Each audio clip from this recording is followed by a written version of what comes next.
বিহারের বিধানসভা ভোটের মুখে ফের জনমুখী প্রকল্পের ঝুলি খুললেন মুখ্যমন্ত্রী নীতিশ কুমার।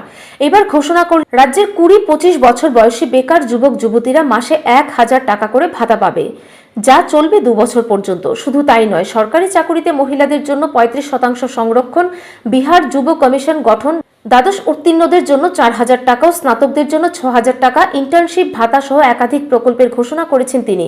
এর আগে বিধবা ও বয়স্কদের পেনশন 400 টাকা থেকে বাড়িয়ে 1100 টাকা করেছিলেন। নীতিশের দাবি, এভাবে যুব সমাজ দক্ষতা উন্নয়নের পথে এগোবে এবং আগামী 5 বছরে 1 কোটি বেকার যুবক যুবতীকে চাকরি দেওয়া হবে।